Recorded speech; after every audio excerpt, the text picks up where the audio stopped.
Hello and welcome back to wings कुरान। So दोस्तों, एक सीरीज़ मैंने शुरू की थी MCQ 360 सीरीज़ अपने किड्स कॉमर्स जोन पे। उसी सीरीज़ को अब मैं इस चैनल पे भी कंटिन्यू करने वाला हूँ और इसमें आज मैंने एक अलग बुक ली है, उसमें से मैं MCQ करवाने वाला हूँ। टॉपिक जो आज मैं कवर करने वाला हूँ उसमें इंट्रोडक्शन टू अकाउंटिंग, उसके बाद अकाउंटिंग जो कंसेप्ट्स हैं, उसके बाद वाउचर, ये 3 टॉपिक के MCQs मैं उस बुक से आज ले रहा हूँ। तो कुछ टॉपिक आपको किड्स कॉमर्स जोन पे मिलेंगे और कुछ टॉपिक आपको इसी चैनल पे मिलेंगे डिफरेंट बुक से। तो चलिए दोस्तों, शुरू करते हैं आज का first MCQ। So the very first MCQ is debtor is a person. सबसे पहले डेटर किसे कहते हैं? दोस्तों, डेटर वो होता है जिसको हमने गुड्स उधार पे बेची हैं, क्रेडिट पे बेची हैं। तो जिसको हमने गुड्स बेची वो हमारे लिए डेटर है। सबसे पहले आप ये समझ जाओ। अब ऑप्शंस देखते हैं क्या है। पहली A, from home goods are purchase, जिससे गुड्स खरीदी। मैंने क्या कहा? जिसको गुड्स हमने बेची। और किस पे बेची? Not on cash, on credit.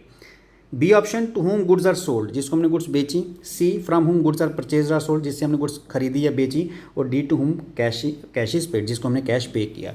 तो डेटर, अभी जैसे मैंने कहा, वो होता है जिससे हमने to home goods are sold, जिसको हमने गुड्स बेची। और किस पे बेची ये भी याद रखो, ऑन क्रेडिट, कैश पे बेची तब वो हमारा डेटर नहीं है। और डेटर हमारा, ये भी याद रखो, डेटर हमारा क्या है? एसेट है। और कौन सा एसेट है ये भी याद रखो, ये भी पूछा जा सकता है कौन सा एसेट है? करंट एसेट्स की कैटेगरीज में ये आता है। चलिए दोस्तों, नेक्स्ट MCQ पे मूव करते हैं। So the next MCQ is goods costing ₹40,000 are purchase. हमने 40,000 की गुड्स खरीदी। Of which goods costing ₹5,000 are return back, जिसमें से 5,000 की गुड्स हमने वापस कर दी। Goods costing ₹30,000 are sold, of which goods costing ₹4,000 return. What is the amount of closing stock? देखिए, हमने टोटल में खरीदी 40,000 की गुड्स। चलिए जी, 40,000 की गुड्स खरीदी, जिसमें से हमने 5,000 की गुड्स वापस कर दी। तो माइनस कर दो भाई, जो आपने 5,000 की गुड्स वापस की वो माइनस कर दो, तो बचा कितना? 35,000। उसके बाद कहता है गुड्स कॉस्टिंग ₹30,000 वर सोल्ड, इसमें से 30,000 की गुड्स हमने बेच भी दी, वो भी आप माइनस कर लो, माइनस 30,000। अब कितना बचा? 5,000। और फिर कहता है of which goods costing ₹4,000 were return, इसमें से 4,000 की गुड्स वापस हमें आ गई, रिटर्न हो गई या कस्टमर ने हमें वापस कर दी। तो इसका मतलब ये हम अपने स्टॉक में इसको ऐड कर लेंगे। तो ऐड करने के बाद हमारा आंसर दिख रहा है 9,000। तो 9,000 हमारा डी पार्ट है। It is a right answer. I hope आपको ये क्लियर है। चलिए नेक्स्ट पे मूव करते हैं। ए मशीनरी कॉस्टिंग ₹60,000 इज़ परचेज। एक हमने मशीन खरीदी, कितने की? 60,000 की। अब हमें पूछा ये गया है, ऑप्शंस क्या हैं? It is a revenue expenditure, ये हमारा रेवेन्यू एक्सपेंडिचर है। B, it is a capital expenditure. C, it is a deferred revenue expenditure. D, neither A, B और सी, कि ए और बी, सी में से कोई भी नहीं। देखिए दोस्तों, कोई भी फिक्स एसेट जब हम खरीदते हैं तो वो हमारा कैपिटल एक्सपेंडिचर होता है। कैपिटल एक्सपेंडिचर वो होते हैं जो लॉन्ग टर्म के हों, कैपिटल एक्सपेंडिचर वो होते हैं जो नॉन रिकरिंग हों, कैपिटल एक्सपेंडिचर वो होते हैं जो बिजनेस की अर्निंग कैपेसिटी को इंक्रीज़ करें। और रेवेन्यू एक्सपेंडिचर कौन से होते हैं? रेवेन्यू एक्सपेंडिचर वो होते हैं जो बिज़नेस को ऑपरेट करते हैं। हमें हर साल जो खर्चा, हर महीने जो खर्चा, हर साल जो खर्चा पे करना है वो है रेवेन्यू एक्सपेंडिचर। लेकिन वंस इन ए वाइल होने वाला खर्चा, जैसे हमने कोई मशीनरी खरीदी, हर साल नहीं खरीदेंगे, इसको हम बोलेंगे कैपिटल एक्सपेंडिचर। तो कैपिटल एक्सपेंडिचर वो हो गए। रेवेन्यू एक्सपेंडिचर वो हो गए जो रेगुलर हैं, जो रेकरिंग नेचर के हैं, जो बिजनेस को चलाने में काम आते हैं, that is revenue expenditure. Capital expenditure हो गया वंस इन ए वाइल, कभी कभार होने वाला, नॉन रेकरिंग नेचर का, जो हमारी अर्निंग कैपेसिटी को इंक्रीज़ करता है, that is called capital expenditure. तो मशीनरी हमारी फिक्स एसेट है और जितने भी परचेज ऑफ फिक्स एसेट है वो हमारे कैपिटल एक्सपेंडिचर में जाते हैं। So B is the right answer. Deferred revenue expenditure वो होते हैं दोस्तों जो हमने खर्चा कर दिया लेकिन जिसका बेनिफिट हमें आने वाले समय में मिलेगा। फॉर एग्जांपल, हमने कोई एडवर्टीजमेंट कर दी कि ह्यूज एडवर्टीजमेंट, बहुत बड़ी लेवल के एडवर्टीजमेंट, जिसमें हमने बहुत ज़्यादा खर्च कर दिया, तो इसका बेनिफिट हमें आने वाले समय में मिलेगा। तो ऐसे एक्सपेंडिचर जिनका बेनिफिट हमें आने वाले समय में मिलता है लेकिन कर हमने अभी दिए, ऐसे एक्सपेंडिचर को हम कहते हैं डेफर्ड रेवेन्यू एक्सपेंडिचर। और कैपिटल एक्सपेंडिचर और डेफर्ड रेवेन्यू एक्सपेंडिचर में यही फ़र्क है कि जो कैपिटल एक्सपेंडिचर किए जाते हैं, जैसे परचेज ऑफ मशीनरी, ये वो एक्सपेंडिचर हैं जिसका बेनिफिट भी हमें आने वाले समय में मिलेगा, लेकिन ये ऐसे एक्सपेंडिचर हैं जिनको जैसे फॉर एग्जांपल हमने मशीनरी बेची, हम 10 साल यूज़ करने के बाद उसको बेच भी सकते हैं मशीनरी को। लेकिन डेफर्ड रेवेन्यू एक्सपेंडिचर का क्या है कि ये एक बार कर दिए तो ये वापस आपको रियलाइज़ नहीं हो सकते, इसको आप वापस बेच नहीं सकते। जैसे आपने एक्सपेंस कर दिया एडवर्टीजमेंट पे, आपने ऐड कर दी, तो वो जो खर्चा कर दिया है तो लॉन्ग टर्म के लिए बेनिफिट लॉन्ग टर्म का होगा, लेकिन आप इसको रीसेल नहीं कर सकते, इसको रियलाइज़ नहीं कर सकते, तो ऐसे एक्सपेंडिचर को हम डेफर्ड रेवेन्यू एक्सपेंडिचर कहते हैं। सो हमारा इस केस में आंसर था बी। मेरी कोशिश रहती है कि मैं जो ऑप्शंस रहते हैं वो भी आपको क्लियर बता दूं, अच्छे से बता दूं, ताकि आपको ऑप्शंस के बारे में भी जानकारी हो जाए कि किसका क्या मतलब है, ताकि आपको जब भी आपको एमसीक्यूज़ आ जाएं तो आपको ये भी पता रहे कि ऑप्शंस जो इसके हैं उनका क्या मतलब है और जो सही आंसर है उसका क्या मतलब है। चलिए दोस्तों नेक्स्ट पे मूव करते हैं। Next is a coal mine was purchase for ₹10 lakh. एक कोल माइन हमने 10 लाख में खरीदी। सो ऑप्शन क्या है? It is A tangible asset, ये हमारा टेंजिबल एसेट है। It is A wasting asset, ये हमारा वेस्टिंग एसेट है। It is a non current assets, D all of the above. Tangible assets दोस्तों वो होते हैं जिनको हम देख सकते हैं और छू सकते हैं। So it is A tangible asset, right. It is A wasting asset, दोस्तों वेस्टिंग एसेट वो होते हैं जो जिनको यूज़ करने से या with the passage of time जिनकी वैल्यू डिक्रीज़ होती रहती है, डेप्रिशिएट होती रहती है जिनकी वैल्यू। तो बिल्कुल जैसे जैसे हम कोल माइन से कोयला निकालेंगे तो इसकी वैल्यू क्या होती जाएगी? कम होती जाएगी। और ऐसे कोई भी एसेट जिसकी value with the passage of time या यूज़ करने से कम हो उनको हम वेस्टिंग एसेट भी बोलते हैं। It is a non current asset, ये हमारा नॉन करंट एसेट है। बिल्कुल ये हमारा फिक्स एसेट की कैटेगरी में आता है। करंट एसेट्स तो वो होते हैं जो 1 साल के अंदर कैश में कन्वर्ट हो जाएं। ये नॉन करंट है क्योंकि 1 साल के अंदर, क्योंकि कोल माइन से कोयला निकालना इज़ ए लॉन्ग प्रोसेस। तो ऐसा नहीं है कि 1 साल में सारा कोयला निकाल लिया कोल माइन से और बेच दिया। तो ऐसे एसेट्स जिनकी जो लाइफ है वो ज़्यादा होती है उनको हम नॉन करंट या फिर फिक्स एसेट कहते हैं। तो ये नॉन करंट एसेट भी है। सो इसका ऑप्शन क्या होना चाहिए? All of the above. चलिए दोस्तों नेक्स्ट पे मूव करते हैं। Next is guarantee given on behalf of customer. अगर किसी कस्टमर के बिहाफ पे हमने गारंटी दी तो ऑप्शन में क्या लिखा है? It is a current liability, ये हमारी करंट लाइबिलिटी है। B, it is a non current liability, ये हमारी नॉन करंट लाइबिलिटी है। C, it is a contingent liability, ये कॉन्टिजेंट लाइबिलिटी है। D, it is a fix liability. सबसे पहले ऑप्शन समझ लेते हैं। करंट लाइबिलिटी वो होती है जो 1 साल के अंदर आपको पे करनी है। ऐसा कोई भी कर्ज आपके ऊपर जो है लेकिन आपको 1 साल के पहले पे करना है, that is a current liability.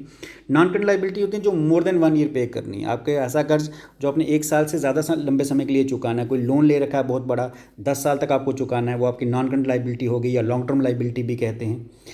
Contingent liability वो होती हैं जिसका होना या फिर ना होना फ्यूचर इवेंट पे डिपेंड करता है। फॉर एग्जांपल जैसे अभी इस पार्ट में guarantee given on behalf of customer, ये आपको मैं ऐसे समझा सकता हूँ कि सपोज करो आपका कोई फ्रेंड लोन ले रहा है और आपको उसने एज ए गारंटर बैंक में एज ए गारंटर इंट्रोड्यूस करवा दिया। अब आपका जो आपके ऊपर जो लाइबिलिटी है वो तब अराइज होगी जब आपका फ्रेंड लोन नहीं देगा, तो एज ए गारंटर फिर वो लोन आपको पे करना पड़ेगा। तो ऐसी कोई भी लाइबिलिटी जिसका होना या फिर ना होना फ्यूचर इवेंट पे डिपेंड करे उसको हम बोलते हैं कॉन्टिजेंट लाइबिलिटी। तो गारंटी भी क्या है? Contingent liability. फिक्स लाइबिलिटी और नॉन करंट लाइबिलिटी एक ही चीज़ होती है। सो डी ऑप्शन और बी ऑप्शन सेम ही है। चलिए दोस्तों नेक्स्ट पे मूव करते हैं।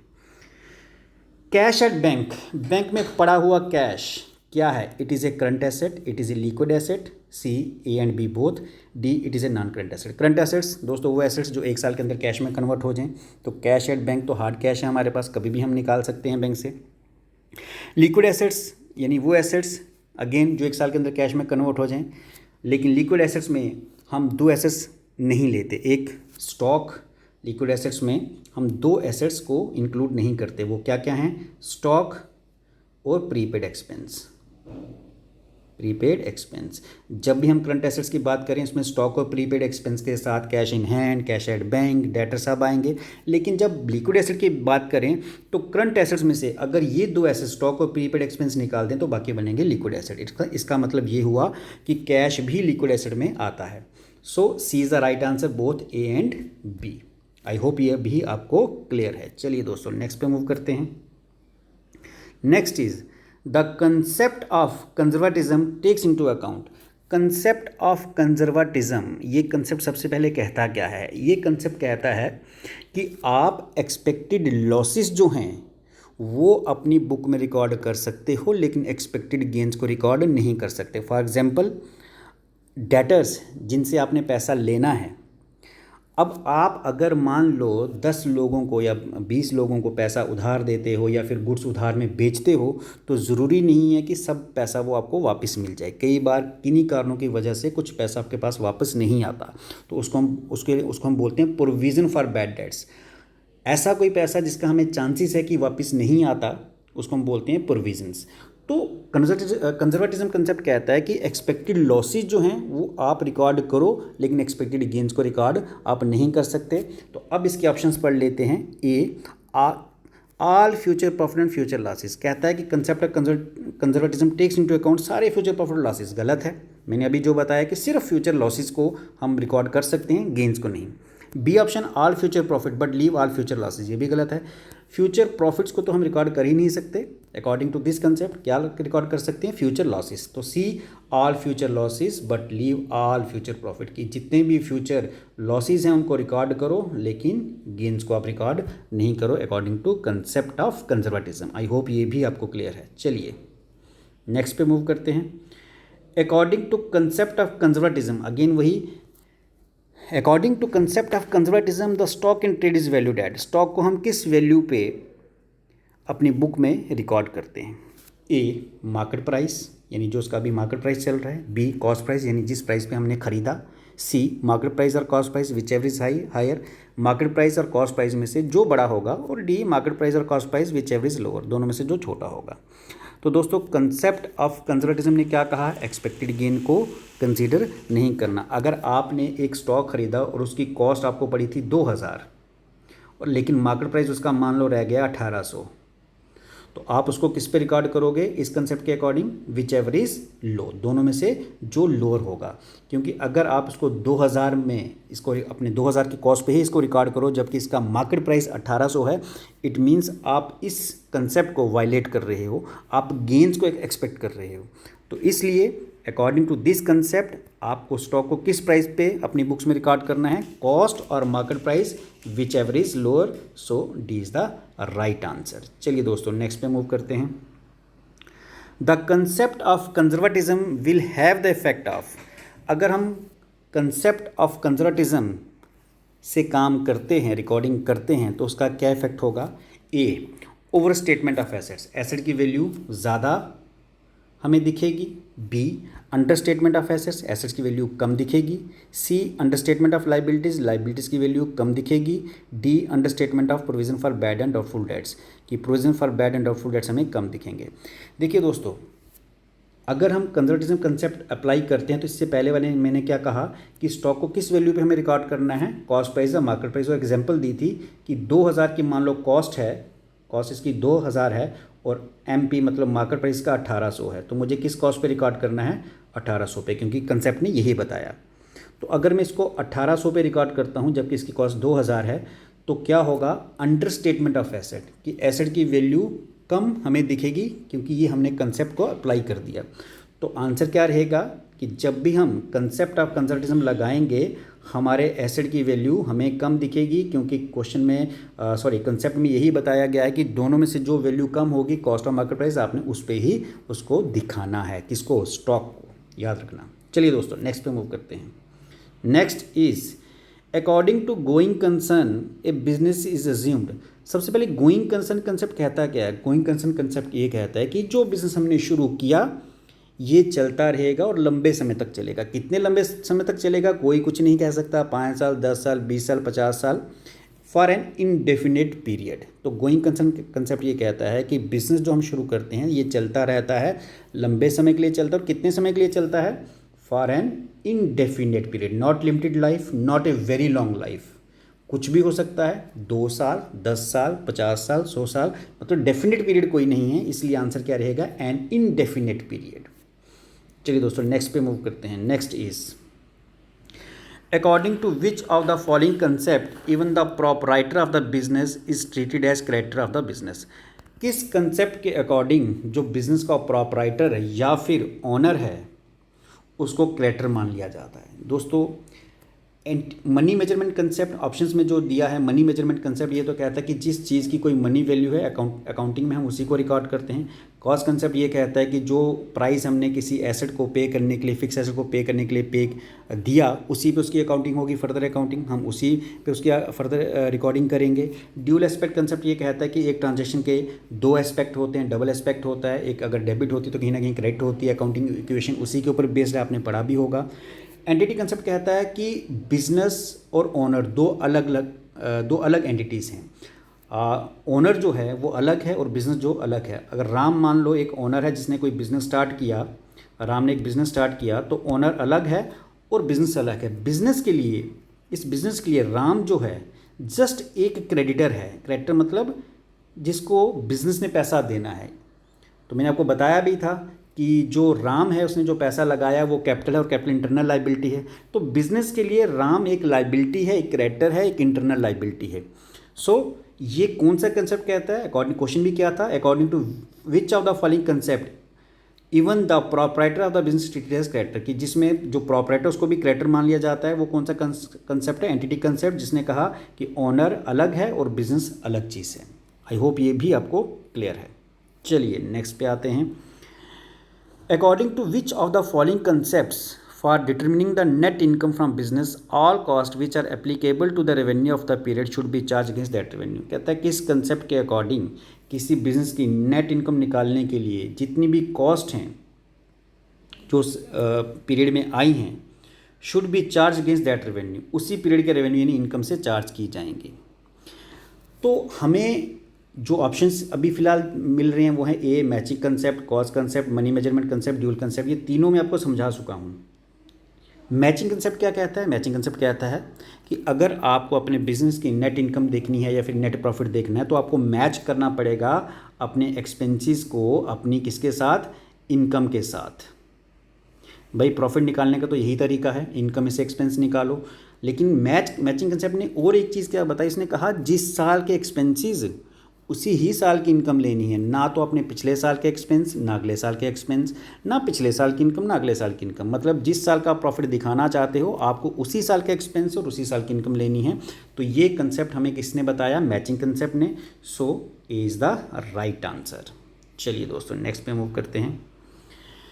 According to money measurement concept which of the following will be record in the books of account. Money measurement concept के हिसाब से हम इसमें से कौन सी चीज़ को अपनी बुक्स ऑफ अकाउंट्स में रिकॉर्ड करेंगे? अगेन मनी मेजरमेंट कंसेप्ट मतलब वो जिसमें हम वो ट्रांजेक्शन्स रिकॉर्ड करें जिसकी कोई मनी वैल्यू होती है। तो पढ़ लेते हैं ऑप्शंस।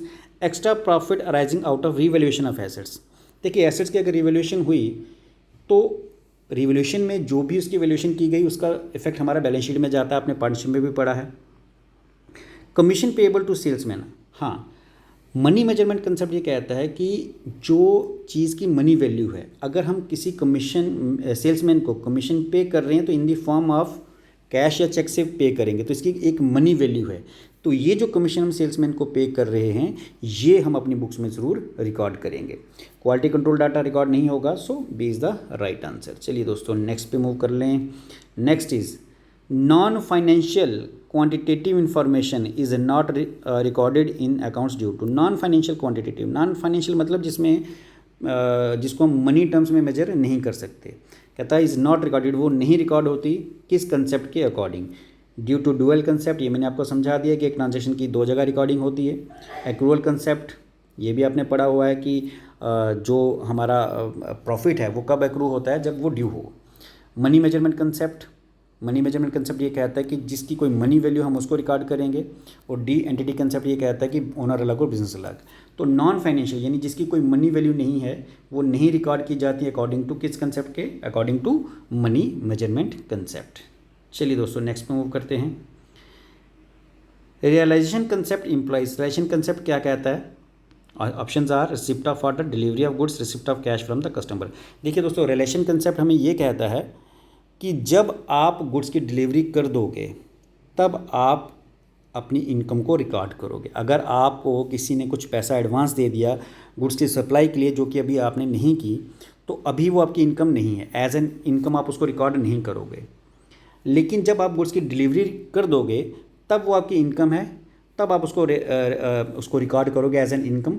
तो रिलेशन कंसेप्ट यही कहता है कि जब आप गुड्स की डिलीवरी दे देते हो तब आप अपनी उस इनकम को, उस डिलीवरी ऑफ गुड्स को एज एन इनकम अपनी बुक्स में जो भी पैसा आपको रिसीव हुआ रिकॉर्ड करोगे। So delivery of goods is important कि जब आप गुड्स डिलीवर करोगे तब वो आपकी इनकम बनेगी। चलिए दोस्तों नेक्स्ट पे मूव करते हैं। विच of the following is not a source document for recording in cash book. इनमें से कौन सा है जो सोर्स डॉक्यूमेंट नहीं है कैश बुक में रिकॉर्डिंग के लिए। दोस्तों सबसे पहले कैश बुक, आप ये समझो कि कैश बुक क्या है। कैश बुक में हम सिर्फ कैश ट्रांजैक्शंस को रिकॉर्ड करते हैं। अब सबसे पहले अगर हम बात करें कैश मेमो की, तो कैश मेमो कब होता है, जब हम कोई कैश में कोई गुड्स खरीदें या बेचें, तो उस समय एक कैश मेमो जिसने खरीदी उसको मिलता है या जिसने बेची वो इशू करता है। तो cash memo cash cell purchase पे होता है, तो ये तो रिकॉर्ड होता है। इनवर्ड इनवाइस होती है क्रेडिट सेल पे। तो क्रेडिट सेल या क्रेडिट परचेज हो वो कैश बुक में हम रिकॉर्ड नहीं करते। कैश रिसिप्ट, अगेन कैश में रिसिप्ट हैं तो कैश बुक में रिकॉर्ड होगी, क्योंकि आपको सबको पता है कि cash book records only those transaction which are on cash basis. तो कैश रिसिप्ट भी कैश बुक में रिकॉर्ड होगी। बैंक रिसिप्ट्स, क्योंकि जब हम बैंक कॉलम भी बनाते हैं, कैश बुक में बैंक कॉलम भी बनता है, तो उसमें भी जो चेक रिसीव करते हैं या फिर चेक पेमेंट करते हैं वो भी रिकॉर्ड होता है। तो सिर्फ एक ही है जो सोर्स डॉक्यूमेंट नहीं है कैश बुक में रिकॉर्ड करने के लिए, दैट इज़ इनवर्ड इनवाइस, यानी जब हम कोई बिल रिसीव करते हैं क्रेडिट सेल पे या क्रेडिट परचेज पे। चलिए दोस्तों नेक्स्ट पे मूव करें। Next is which of the following transaction is not recorded through transfer voucher. सबसे पहले दोस्तों ट्रांसफर वोचर क्या है वो समझो। ट्रांसफर वोचर होता है नॉन कैश ट्रांजैक्शन में, जहाँ पे कैश की ट्रांजैक्शन नहीं होती, तो उसके लिए जो वोचर इशू किया जाता है that is called transfer voucher. अब जरा देख लें which of the following transaction is not recorded. कौन सी ट्रांजैक्शन कैश वोचर में ट्रांसफर वोचर में रिकॉर्ड नहीं होगी। A credit sale of fix asset, B credit sale of investment, C for writing off bad debts, D cash purchase of goods. तो दोस्तों अभी मैंने बताया कि जो ट्रांसफ़र वोचर है ये कहाँ पे इशू होता है, जहाँ पर नॉन कैश ट्रांजैक्शन हो, यानी जहाँ पे कैश का लेन देन ना हो। Credit sale of fix asset non cash transaction, क्योंकि क्रेडिट सेल मतलब उधार में बेची गई। क्रेडिट सेल ऑफ इन्वेस्टमेंट ये भी उधार में है, non cash transaction. For writing off bad dates को अपने डेटर में से निकालने के लिए ये भी नॉन कैश ट्रांजैक्शन यानी ट्रांसफर वोचर, इसमें भी इशू होता है। किस में नहीं होता, कैश परचेज ऑफ गुड्स। जब हम गुड्स की कैश परचेज करते हैं उस वक्त हम ट्रांसफर वोचर इशू नहीं करते। तो याद रखना transfer voucher non cash transaction के लिए इशू होता है। तो इसमें पहली तीन सारी की सारी नॉन कैश ट्रांजैक्शंस थी। चलिए दोस्तों नेक्स्ट पे मूव करते हैं। Debit voucher are issued for. जो डेबिट वोचर है ये किसके लिए इशू किया जाता है, cash purchase of asset. First is cash purchase of asset, second is payment to creditor, charging depreciation on asset, payment to expense. दोस्तों इसकी मैं थोड़ी सी करेक्शन करूंगा। Credit vouchers are not issued for, ये नॉट इशूड फॉर आप इसको consider करोगे, किसके लिए इशू नहीं होता। कैश परचेज ऑफ एसेट, जब हम कैश में एसेट परचेज करें तो डेबिट वोचर इशू करते हैं, बिल्कुल इशू करते हैं। पेमेंट टू क्रेडिटर, जब पेमेंट क्रेडिटर को करें तब भी हम डेबिट वोचर इशू करते हैं। इनफैक्ट डेबिट वोचर जब भी हम पेमेंट करें तब इशू करते हैं। पेमेंट ऑफ एक्सपेंस, जब भी एक्सपेंस की पेमेंट करें तब भी डेबिट वोचर इशू होता है। किसके लिए नहीं होता, for charging depreciation on fix asset. Fix asset की डेप्रिसिएशन चार्ज करने के लिए डेबिट वोचर इशू नहीं होता। इसके लिए कौन सा वोचर इशू होता है, ट्रांसफ़र वोचर। मैंने बताया था ट्रांसफ़र वोचर किसके लिए, नॉन कैश ट्रांजैक्शन। तो अगर हमने किसी एसेट पे डेप्रिसिएशन लगाई है तो एक नॉन कैश ट्रांजैक्शन, और जितनी भी नॉन कैश ट्रांजैक्शन उसके लिए ट्रांसफ़र वोचर इशू होता है। So charging depreciation on fix asset, इसके लिए कौन सा वोचर इशू होगा, ट्रांसफ़र वोचर। चलिए दोस्तों नेक्स्ट पे मूव करते हैं। Credit vouchers are issued for. Credit voucher किसके लिए इशू होता है, अगेन इसमें भी दोस्तों एक करेक्शन है, not issued for. Credit vouchers are not issued for cash sale of asset, बिल्कुल इसके लिए क्रेडिट वोचर इशू होता है। डेबिट वोचर किसके लिए इशू होता था, पेमेंट करने के लिए। क्रेडिट वोचर किसके लिए इशू होता है, रिसिप्ट करने के लिए। तो कैश सेल ऑफ एसेट, इसके लिए क्रेडिट वोचर इशू होता है। For taking loan from third party, इसके लिए भी क्रेडिट वोचर इशू होता है। Cash receive from customer, customer से कैश रिसीव करने के लिए भी क्रेडिट वोचर इशू होता है। इनफैक्ट जितनी भी रिसिप्ट हैं उसके लिए क्रेडिट वोचर इशू करते हैं। Return of goods to supplier, अगर हम सप्लायर को गुड्स रिटर्न करते हैं उसके लिए हम क्रेडिट वोचर इशू नहीं करते। तो ये आपका गलत है, नॉट इशूड फॉर किसके लिए, return of goods to supplier. Last is assets are held in the business for the purpose of. Business में जो हमने एसेट्स हमारे पास रहते हैं वो किसके लिए होते हैं? A resale, B conversion into cash, C earning revenue, none of the above. Assets मतलब बिल्डिंग, प्लांट, मशीनरी, फर्नीचर, ये सारे बेचने के लिए नहीं होते, ये होते हैं बिजनेस में यूज़ करने के लिए। कन्वर्जन इनटू कैश, कैश में कन्वर्ट करने के लिए नहीं होते सिवाय स्टॉक के। अर्निंग रेवेन्यू, बिल्कुल रेवेन्यू अर्न करने के लिए जितने भी हमारे एसेट्स होते हैं, बिल्डिंग, प्लांट, मशीनरी, फर्नीचर, कुछ भी, ये सारे होते हैं लॉन्ग टर्म के यूज़ के लिए। और लॉन्ग टर्म यूज़ करके हम इसमें क्या करते हैं, अपना रेवेन्यू जो है या अर्निंग जो है उसको इंक्रीज़ करते हैं। तो एसेट्स हम बिजनेस में रखते हैं किसके लिए? For earning revenue, not for resale, not for conversion into cash. So C is the right answer. So दोस्तों ये थे आज के MCQs। अब नेक्स्ट टॉपिक पे जो भी मैं MCQs लेके आऊँगा, मेरे ख्याल से नेक्स्ट टॉपिक जो मैं लेके आऊँगा वो होगा अकाउंटिंग इक्वेशन। उसके ऊपर कुछ MCQs लेके आऊँगा अपने नेक्स्ट सेशन में। और इस तरह मैं ये बुक भी ख़त्म करूँगा। बाकी जितने भी मेरे दूसरे बुक्स हैं MCQ 360 सीरीज़ किरन्स को अमेज़ॉन में चल रही है, वो आप वहाँ पे भी देख सकते हो। तो आज के लिए इतना ही। नेक्स्ट वीडियो बहुत जल्द आएगा। थैंक यू दोस्तों, थैंक यू वेरी मच।